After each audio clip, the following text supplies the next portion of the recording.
अस्सलाम वालेकुम। तो आज हम लोग चैप्टर 5 का दूसरा पार्ट करते हैं। पता है कि वीडियो काफ़ी लेट में आया, एक्चुअली वक्त नहीं मिलता है, फिर भी हम लोग कोशिश करेंगे कि जल्द से जल्द सारे पार्ट को कंप्लीट करें। तो आज का जो पार्ट है हमारा चैप्टर 5.2, जिसका टॉपिक है एनवायरमेंटल पॉल्यूशन। तो पहले हम लोग ये जानेंगे कि पॉल्यूशन क्या होता है, कौन सा ऐसा चीज़ होता है जिसकी वजह से पॉल्यूशन क्रिएट होता है, और पॉल्यूशन के टाइप्स। तो सबसे पहले पॉल्यूशन क्या है? हमारे इन्वायरमेंट में पाए जाने वाले ऐसे चीज़ जो हमारे इन्वायरमेंट को गंदा करते हैं। और ये गंदगी से मुराद है कि जितने भी इंसान हैं, जितने भी लिविंग थिंग्स हैं, वो उसमें नहीं जी पाते हैं, उनको बहुत ख़राब असर होता है उनके लाइफ पर। तो ऐसे कंडीशन को हम लोग पॉल्यूशन बोलते हैं। The introduction of any harmful material into the environment which causes harmful effect on living organism.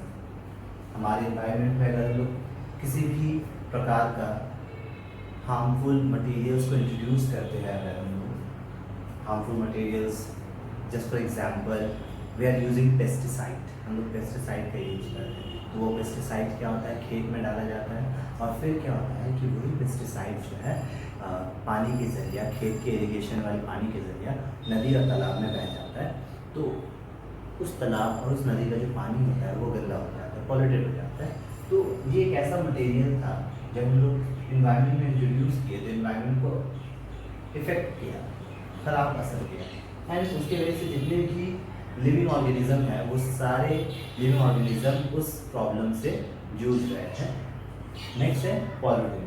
Pollutant मतलब कोई भी एक ऐसा चीज़ जो पॉल्यूशन को क्रिएट करता है, उसे हम पॉल्यूटेंट कहते हैं।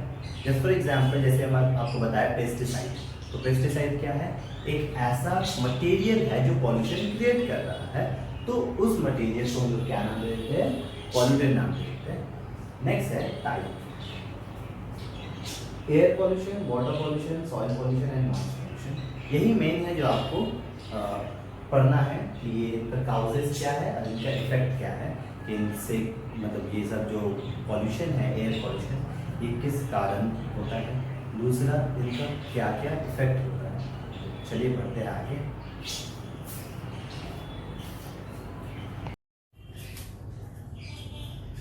तो हमारा पहला पॉल्यूशन है एयर पॉल्यूशन। तो एयर पॉल्यूशन का काउजेस एंड इफेक्ट के बारे में पढ़ना है। आप यहाँ पर जितने भी काउजेस देख रहे हैं, उन सब काउजेस, ये सब काउजेस बहुत ज़्यादा इम्पोर्टेंट है, क्योंकि एग्जाम में जो क्वेश्चन आएगा आपसे कभी ऐसा नहीं पूछेगा कि write the causes of air pollution या write the effect of air pollution. ऐसा कभी कोई क्वेश्चन नहीं आएगा। आपको जो भी क्वेश्चन आएगा इनके अंदर से आएंगे। जैसे कि just for example, what is the full form of SPM, या फिर what is acid rain, what is the harmful effect of acid rain. तो आपको इसके अंदर से क्वेश्चन बना के देगा। आपको कभी भी right the causes, right the effect करके क्वेश्चन नहीं आएगा। तो सबसे पहले काउजेज जो है, जो काउज है एयर पॉल्यूशन का, वो है आपका एसपीएम, सस्पेंडेड पार्टिकुलेट मैटर, यानी कि वो छोटे छोटे धूल वगैरह, जर्रात जो हवा में पाए जाते हैं। ठीक है, तो इनसे क्या असर हो सकता है? पहले तो एज्मा और लंग कैंसर। ऑब्वियसली ये छोटे छोटे बारीक जर्रात जब आप इनहेल करेंगे और ये सांस के जरिए आपके अंदर जाएंगे, तो क्या होगा? आपको एज्मा और लंग कैंसर काउज करेगा। लंग कैंसर में जब क्या होता है कि आपका सारा लंग्स का जो पार्ट है वो आहिस्ते आहिस्ते खराब होने लगता है, एल्वेली एक्सेट्रा। एंड एज्मा में क्या होता है? आपका जो विंड पाइप है और जो ब्रोंकाइटिस है वगैरह, इन सारे में क्या होते हैं? एसपीएम जमने लगते हैं और वहाँ के मसल्स को फुला देते हैं, जिसकी वजह से क्या होता है? आप जब सांस लेते हैं तो आपको सांस लेने में और छोड़ने में बहुत दिक्कत होती है। तो ये एक प्रॉब्लम होता है। दूसरा है आपका, देखिए प्लांट्स में क्या होता है कि एसपीएम जो है वो स्टोमाटल ओपनिंग, जो स्टोमाटा होता है प्लांट में,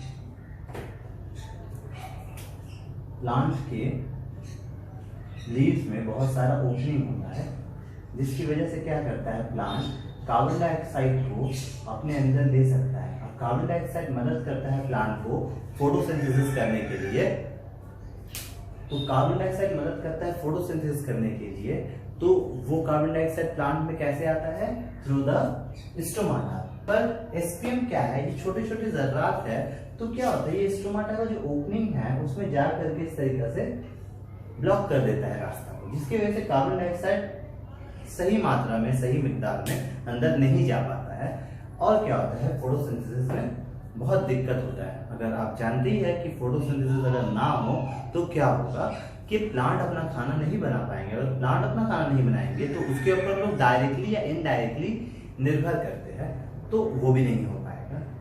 नेक्स्ट है, SPM अगर फॉग के साथ मिल जाता है तो स्मोक बनाता है। आप तो कुआसा के बारे में जानते हो कि जो फॉग विंटर में आप देखते हैं, पर ये फॉग बहुत लाइट होता है and this are also transparent. पर यही SPM अगर उसके साथ मिल जाते हैं तो दे मेक देम स्मोक बहुत ज्यादा डेंस फॉग जैसा स्ट्रक्चर है जिसके आर पार आप देख नहीं पाइएगा, जिसकी वजह से बहुत ज्यादा नुकसान हो सकता है। जैसे लाइक अगर आप ट्रैवल कर रहे हैं या फिर आप बस में हैं, हाईवेज वगैरह में अगर स्मोक क्रिएट हो जाता है तो आगे का रास्ता नजर नहीं आता है and there is a chance of accident होने का बहुत ज्यादा चांसेस रहता है। तो इसलिए स्मोक जो है बहुत ज्यादा हार्मफुल थिंग है। नेक्स्ट जो काउज है आपका वो है एसिड रेन। तो एसिड रेन बनता कैसे है, आपसे क्वेश्चन आएगा व्हाट इज एसिड रेन, क्या what are the cause, what are the effect of acid rain. तो सबसे पहले I am sorry for that, sound पता नहीं कहाँ से आ रहा है, बहुत ज्यादा साउंड दिन के बना रहे तो इसलिए ट्रैफिक है।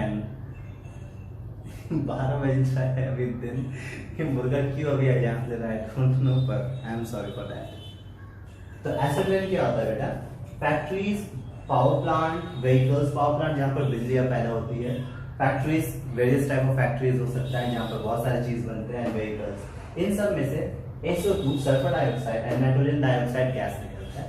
ये नाइट्रोजन डाइऑक्साइड, सल्फर डाइऑक्साइड जाके वाटर वेपर से मिलते हैं एंड नाइट्रिक एसिड और सल्फ्यूरिक एसिड बनाते हैं। यही नाइट्रिक एसिड, सल्फ्यूरिक एसिड बरसात के पानी के साथ बाहर, मतलब बरसात के पानी के साथ नीचे गिरता है, और जब ये नीचे गिरता है तो they are called acid rain because they containing some amount of acid, that is the nitric acid and sulphuric acid.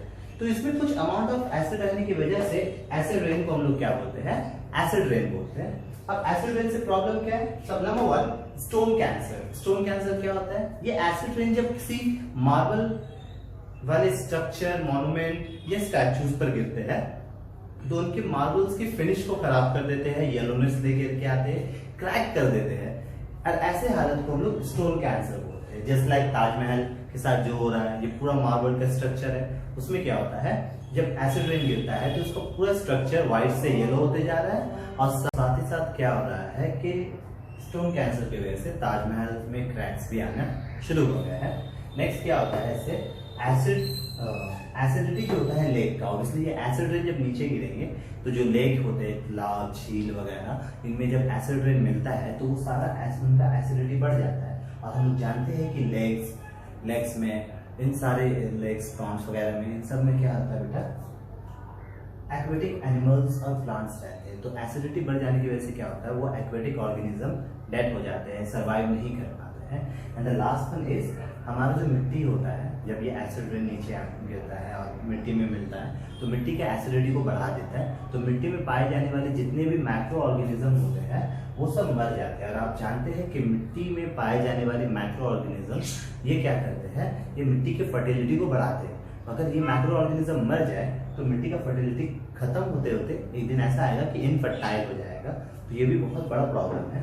Next cause है आपका green house gases. Green house gases में कौन से गैसेस आते हैं, carbon dioxide, methane, chlorofluorocarbon and nitrous oxide. ये क्या करते हैं, इनका बहुत इंपॉर्टेंट काम है अर्थ में। ये क्या करते हैं, अर्थ से रेडिएशन को जाने नहीं देते। रेडिएशन मतलब दिन के वक्त जब अर्थ सूरज की रोशनी को एब्जॉर्ब करता है तो रात के वक्त वही क्या करता है, वापस उस हीट को बाहर निकालता है। तो अगर वो हीट बाहर निकल जाए तो अर्थ अचानक से क्या होगा, ठंडा हो जाएगा, और जिसकी वजह से क्या होगा ना अर्थ में कि अचानक से टेम्परेचर ड्रॉप हो जाएगा। ऐसा ना हो इसलिए क्या किया जाता है कि ये सारे गैसेस उन हीट में से कुछ हीट को रिफ्लेक्ट बैक कर देते हैं और अर्थ को ठंडा होने नहीं देते हैं। जब अर्थ ठंडा नहीं होता है, इससे क्या होता है ना, अचानक से अर्थ का टेम्परेचर ड्रॉप नहीं होता है, पर डे बाय डे जब इन सारे गैसेस का क्वांटिटी बढ़ते जा रहा है तो हमारा अर्थ का टेम्परेचर भी बढ़ते जा रहा है। क्यों? क्योंकि ये ज्यादा से ज्यादा हीट को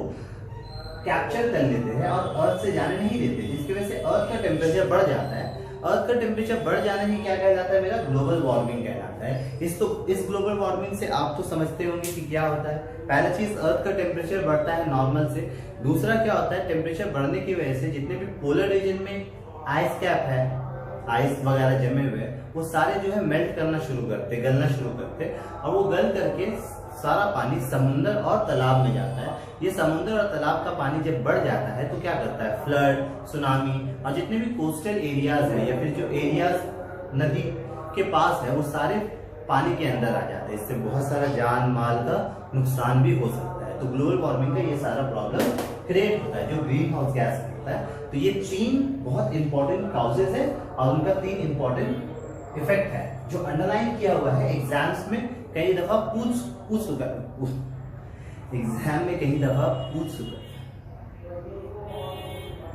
एग्जाम में कई दफा क्वेश्चंस आए हैं इनके रिलेटेड। आप प्लीज इन सारे टॉपिक को अच्छे से देखना, और कहीं पर भी कोई भी दिक्कत हो तो प्लीज कमेंट्स करके बताइए कि क्या करना है। नेक्स्ट हम लोग पढ़ रहे हैं एयर पॉल्यूशन के बाद सॉइल पॉल्यूशन।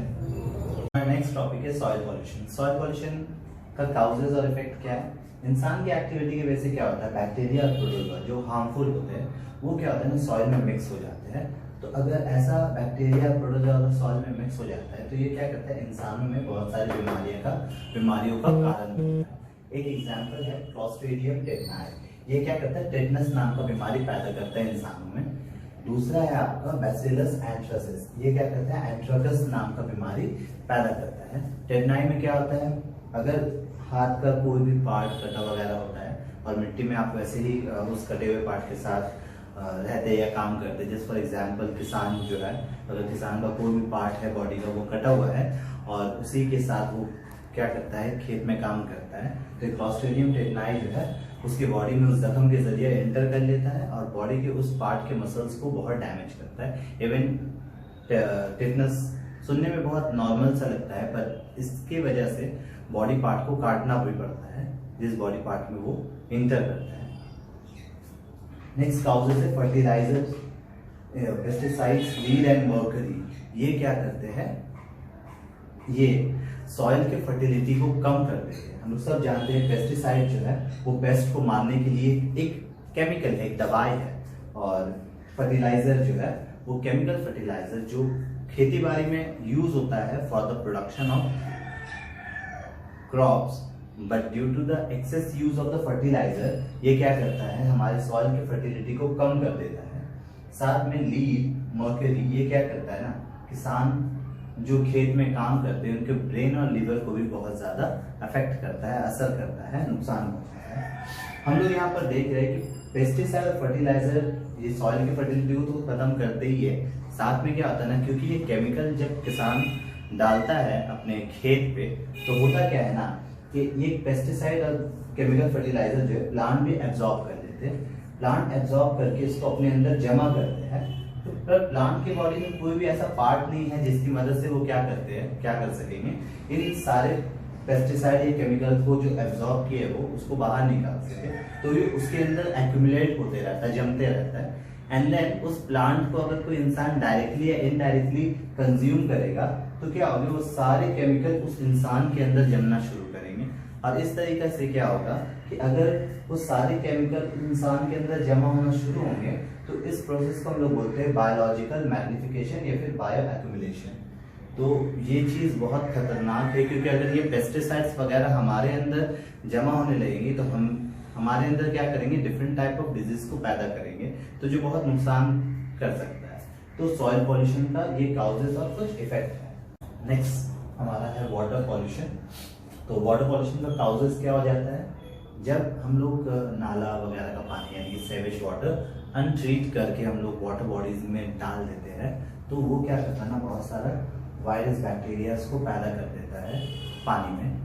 तो जितना भी सेवेज है, जितना भी नाली का पानी है, उसको अनट्रीट करके अगर वाटर बॉडीज में डाला जाए, जैसे कि कोई सी रिवर में या पॉन्ड में, लेक में, अगर हम लोग अनट्रीट करके डालें, अनट्रीट का मतलब ये होता है कि उसको पहले साफ करना होता है, उसमें जितने भी जर्म्स है उसको मारना पड़ता है, ये होता है ट्रीटमेंट ऑफ सेवेज। वो अलग से है क्लास 8 के लिए, मतलब उसमें एक टॉपिक है। आपको इतना समझना है कि ट्रीटमेंट का मतलब क्या यहाँ पर बोला जा रहा है। ट्रीट का मतलब होता है कि सेवेज के पानी को थोड़ा बहुत साफ करना ताकि उसको दूसरे वाटर बॉडीज में डाला जा सके, पर उसको साफ नहीं किया जाता है, जिसकी वजह से क्या होता है कि बहुत सारे पैथोजेन यानी कि जो ऐसे वायरस बैक्टीरिया है जो बीमारी पैदा कर सकते हैं वो पैदा हो जाते हैं सॉइल में और बहुत सारी बीमारियां पैदा करते हैं, जैसे कि hepatitis A, diarrhoea, typhoid etcetera. इस प्रकार का बहुत सारा, इस टाइप का बहुत सारा बीमारी पैदा करते हैं ये पैथोजेन। और ये होता कैसे है, जब हम लोग अनट्रीटेड सेवेज को वाटर बॉडीज में छोड़ देते हैं। दूसरा जो बहुत इंपॉर्टेंट पॉइंट है काउज, एक इथ्रोफिकेशन। इथ्रोफिकेशन क्या होता है, जैसे कि हम आपको पहले ही बताएं कि खेती बाड़ी में क्या किया जाता है ना, बहुत सारा केमिकल फर्टिलाइजर यूज किया जाता है। उन केमिकल फर्टिलाइजर में नाइट्रोजन और फॉस्फेट बहुत ज्यादा होता है, तो खेती बाड़ी के दौरान में क्या होता है ना, पानी भी यूज होता है।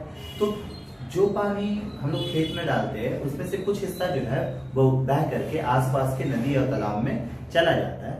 तो जब वो पानी इरिगेटेड वाटर जो होता है, इरिगेशन के लिए जो यूज होता है, वो पानी जब खेत से निकल के नदी तालाब में जाता है तो उसके साथ साथ केमिकल फर्टिलाइजर भी बह जाते हैं। तो केमिकल फर्टिलाइजर में ऑलरेडी नाइट्रोजन और फॉस्फेट होता है, तो वो नाइट्रोजन फॉस्फेट जब किसी नदी या तालाब में जाकर के मिल जाते हैं तो वहां का न्यूट्रिशन लेवल को बढ़ा देते हैं। अगर न्यूट्रिशन लेवल बढ़ जाता है तो क्या होता है ना, अलगी पैदा होने लगता है सरफेस में। एक तालाब है, तालाब के सरफेस में क्या होगा, अलगी पैदा होने लगेगा और उस पूरे सरफेस के ऊपर वो कवर अप कर लेगा। इस कंडीशन को यूट्रोफिकेशन कहते हैं।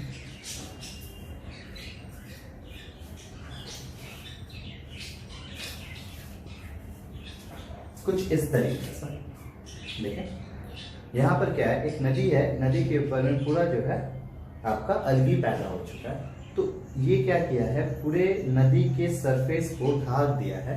यही हालत यूट्रोफिकेशन कहलाता है।